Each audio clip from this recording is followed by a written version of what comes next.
کے پاس جاتی ہے اور اسے کہتی ہے کہ جیسی کنڈیشن آپ مجھے شیر زمان کی بتا رہے تھے ویسا کچھ بھی نہیں ہے، شیر زمان بالکل ٹھیک ہے اور کافی بہتر بھی ہو چکا ہے اور اسے اپنے ماضی کی ساری باتیں یاد ہیں۔ اور مجھے یہ سمجھ میں نہیں آتا کہ شیر زمان کو آخر بیٹھے بٹھائے اچانک سے کیا ہونے لگتا ہے۔ تو اب یہاں پر ڈاکٹرز کی سمجھ سے یہ بات تو باہر ہوتی ہے کہ آخر شیر زمان کے ساتھ یہ سب کچھ کیوں ہو رہا ہے۔ تو اب یہاں پر اصل میں یہ ہوتا ہے کہ بدر زمان جو ہے وہ کسی نہ کسی طرح سے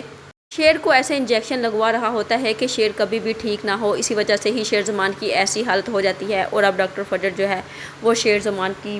بہت زیادہ کیئر کرنے والی ہے، کیونکہ وہ تو شیر زمان کے آس پاس ہی رہے گی اور شیر زمان پر نظر بھی رکھے گی، شیر زمان کو آخر یہ سب کچھ کیوں ہو رہا ہے۔ تب یہاں پر ڈاکٹر فجر کو سمجھ میں آ جائے گی اور ایک دن وہ ان ڈاکٹرز کو بھی پکڑ لے گی جو بدر زمان کے کہنے پر اسے غلط انجیکشن لگا رہے ہوتے ہیں، کیونکہ بدر زمان کبھی بھی نہیں چاہتا کہ شیر زمان ٹھیک ہو، کیونکہ اسے پتا ہوتا ہے کہ اگر شیر زمان ٹھیک ہو گیا تو ان کے ہاتھ میں اب کچھ بھی نہیں آنے والا۔ اس طرح وہ شیر زمان کی ماں کو کسی نہ کسی طرح سے بیوقوف بنا کر چیک سائن کروا لیتے ہیں، اور اگر شیر زمان بالکل ٹھیک ہو گیا تو ان کے ہاتھ میں کچھ بھی نہیں آئے گا اور جیل کی ہوا بھی کھانی پڑے گی، کیونکہ شیر زمان جو ہے وہ سارا سچ جان جائے گا کہ اس کے باپ کو قتل کرنے والا کوئی اور نہیں بلکہ بدر زمان ہی ہے۔ اسی وجہ سے ہی بدر زمان اپنی طرف سے پوری کوشش کر رہا ہوتا ہے کہ شیر زمان کبھی بھی ٹھیک ہو ہی نہ، وہ ہمیشہ پاگل خانے میں ہی رہے، لیکن فجر جو ہے وہ اب شیر زمان کو بالکل ٹھیک کرنے والی ہے۔